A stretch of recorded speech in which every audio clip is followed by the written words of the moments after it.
chơi tôm mà nấm bạn bạn cái nguy hiểm phải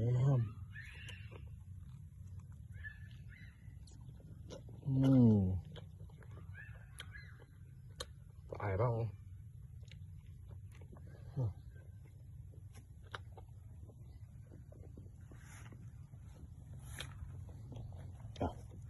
hợp mới phải gặp biết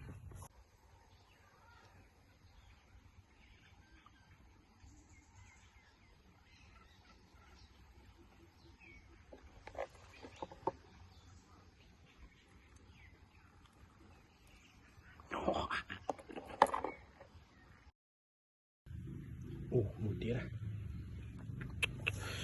thổ mà này ôi màu bít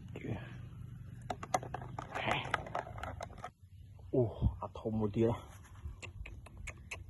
trời dạ con này nói ôi này rồi vui wow khơi như thế không ôi này khom môn mình không màu còn đi khom ra tại hiện chập đáy không rụng mùa cái tới chỉ speed này khom ra đây còn hiện chập đáy không còn lý chặt theo này cầm đáy đầu rộp chơi nhiều cục bực khá hiện chập ấy khơi cái chập này hiện chập này rồi khơi nó một tiếp rồi này cồn vậy wow cồn với mù đấy mà nè khơi nó một tiếp quái sạch nè cồn tôi vô đấy bà vô lên bà khơi một tiếp không wow đây một xì sụp chi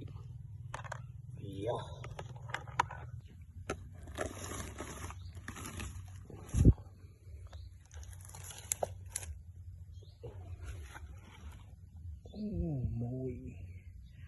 còn từ mùi vào đi một ba đây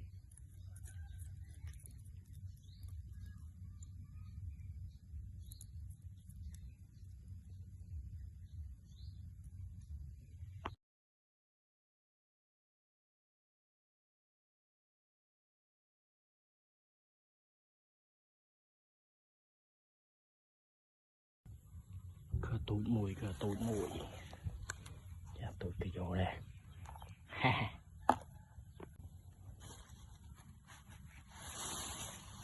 dạ còn tụi mùi ôi dạ sao xuống đấy mùi mà bàn thật chạy nhé mùi đây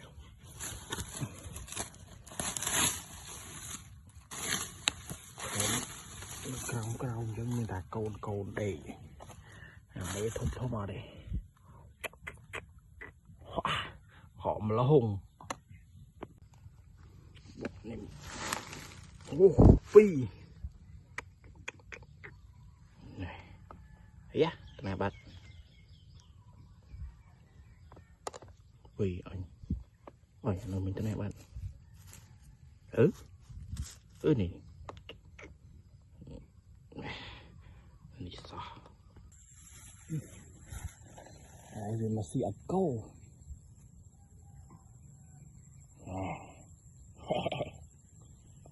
tiệt xị câu này xị câu một điểm yes trôi này trong tranh trong tranh này chân lên nó buồn lên chạm vào tôi thấy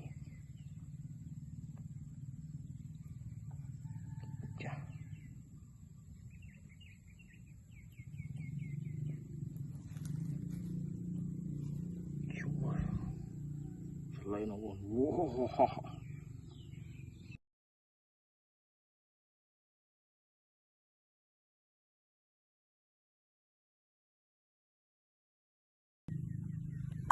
Bỏ đấy à miền miền mến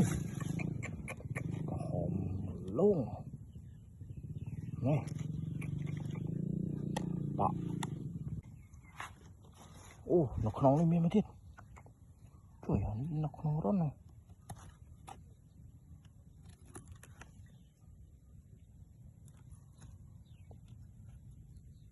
dạ hãy cho trên tía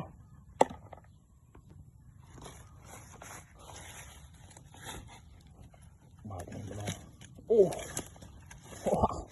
hòm luôn này chào này muốn wow ôi nè một tiền nhưng một tiền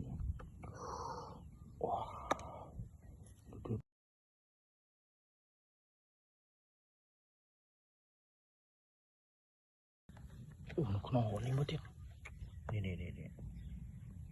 này kì chặt rồi xem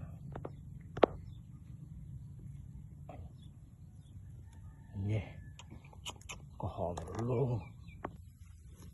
nè hòm chơi trong chỗ này miền miền mé này miền mé này tôi mùi tôi phải cồn đai tèn thùng còn bao nó không việc hao buồn ôi da anh đi nó không màu nàyนี่นะเขาโกรธทนาเจ้าโจชันเอาไว้โอ้มาพลูนี่อันนี้เทียจับอันนี้มุน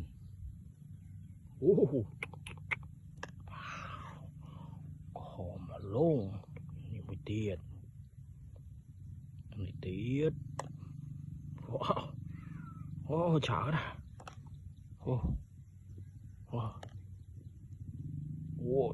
để gì dùng lá bị chảy nhỉ nhìn nhìn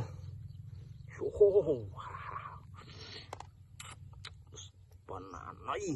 ba cái này đâu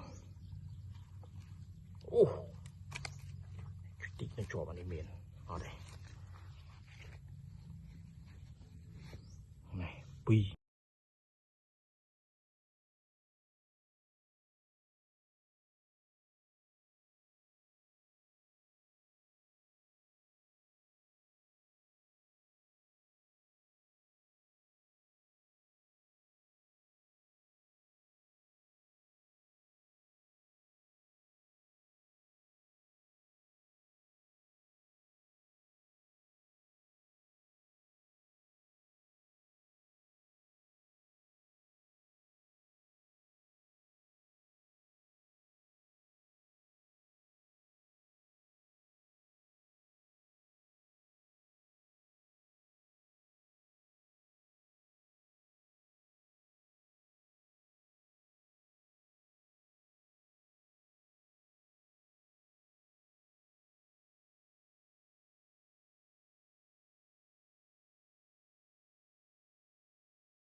này nó cọp nó không máu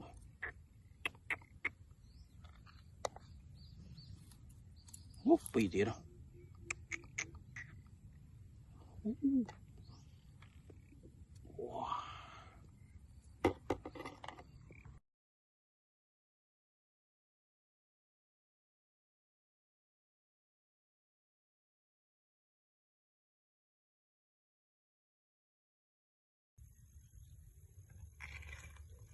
Yes.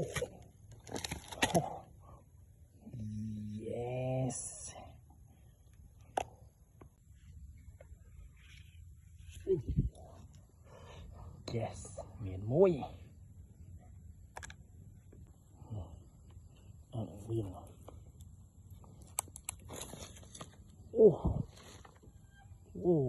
Cái lên con nào nói.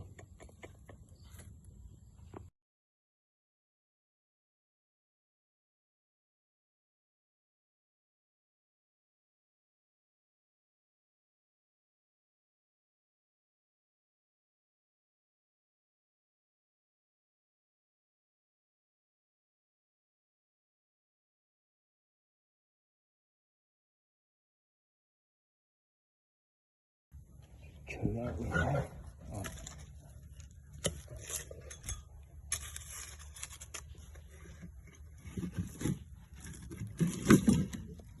mùi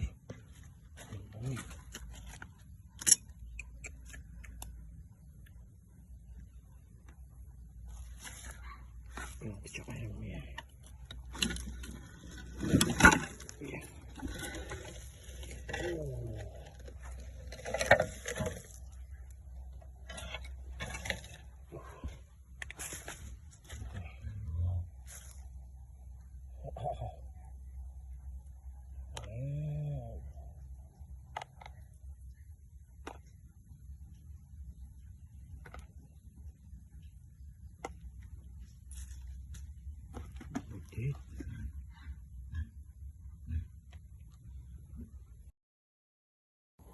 Ôi trời, chẳng phải gì nữa nè.